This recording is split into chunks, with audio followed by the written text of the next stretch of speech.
You're looking at the 2020 Hyundai Elantra Limited. This facelift was introduced for 2019, and for the 2020 model year, it is virtually unchanged, with the exception of improved fuel economy and new standard safety features.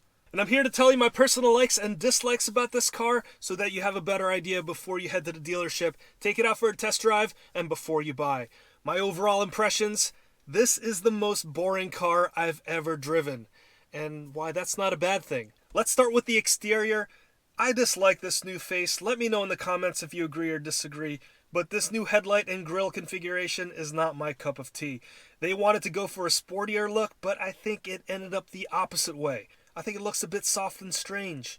Compare it to the pre-facelift design. Hyundai, what were you thinking? What I like though is the LED daytime running lights and LED headlights. This is standard on the limited and sport trims. These headlights look like they belong on a much more expensive car like a Lexus or an Acura. They do a really good job of lighting up the road at night.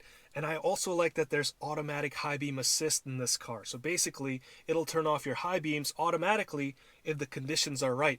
For example, if there's an oncoming vehicle. The Elantra also has a new look around back, getting new sheet metal for the trunk, new plastic for the rear fascia, and new LED taillights for the limited and sport trims. As for the side profile, the Elantra is identical to the pre-facelift models, with the exception of these new 17-inch wheels. Overall, I think the Elantra looks bland, and it's going to blend just right in with everyone else. Hyundai has been able to make such interesting looking vehicles like the Palisade and also the new Veloster N. I really think they struck out here with the facelifted Elantra. Moving to the interior, it's also a little bit dry in here, but that's okay because I think the interior is much more about function than form here. There's a very small dose of styling that comes in the form of this faux carbon fiber surface and this thing that looks like aluminum scaffolding. Visually it's strange, and I think they use it up to help break up the boring econo surfaces that's found almost everywhere in here. The centerpiece is this 8-inch touchscreen, which is part of the optional Ultimate package, and I think it looks great. I like Hyundai's infotainment system because they provide physical and digital buttons as well, so that controlling everything is very easy. There's also Apple CarPlay and Android Auto, just in case you don't like their native user interface. If you want to use that, you can plug your phone in right into this USB port, and right next to it there's this convenient cubby hole, which also has wireless charging if you're in the limited trim. There's also front heated seats, no heated steering wheel unfortunately, or heated seats for the rear occupants. Moving on to the steering wheel, you have audio controls on the 9 o'clock side and instrument cluster controls on the 3 o'clock side. From here you can also set your adaptive cruise control settings.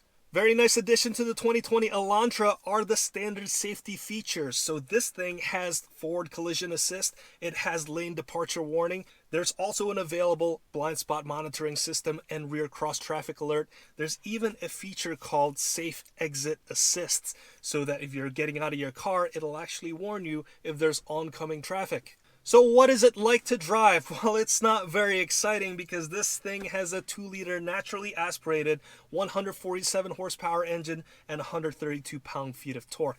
Now, it's a bit down on torque because this thing uses the multi-point fuel injection, so it doesn't have Hyundai's normal GDI engine or direct injection.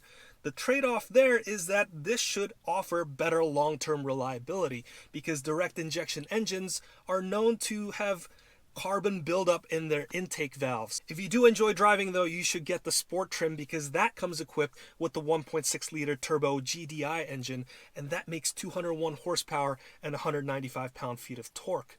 I've driven the Hyundai Elantra GT N-Line, and I thought that car was fantastic because that gave you Volkswagen GTI fun without Volkswagen GTI money. This engine, on the other hand, while it will fulfill your commuting needs, never really put a smile on my face. The different drive modes don't help either. It changes between slow, not as slow, and smart slow. And it doesn't help that there's no longer a manual transmission available for the Elantra. For the 2020 model year, they've taken out the traditional automatic and manual transmissions, and in its place is the IVT, or Intelligent Variable Transmission.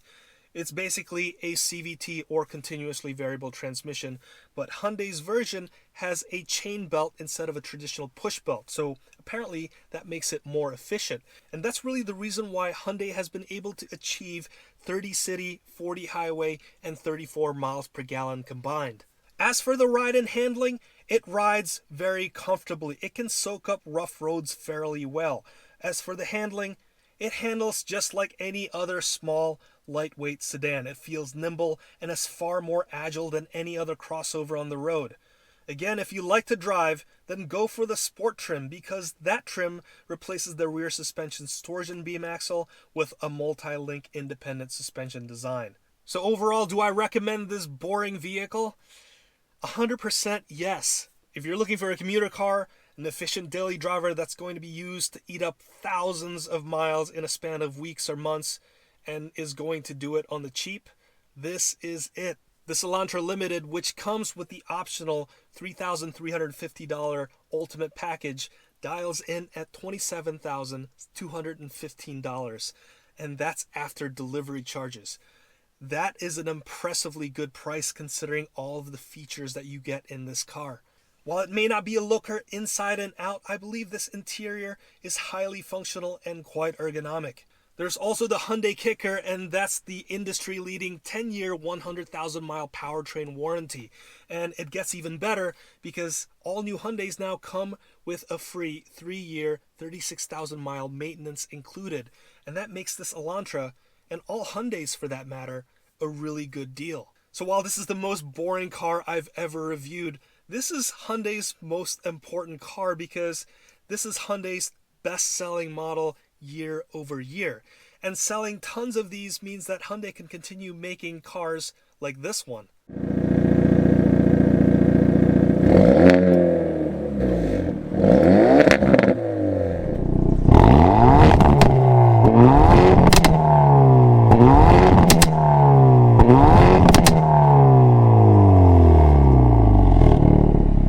So if you've made it this far, I want to thank you so much for your attention. Please consider doing a couple more things. If you found this video somewhat helpful or entertaining, please consider hitting that like button down below, hitting the subscribe, and also hitting that notification bell so that you can get notified anytime we make a new video.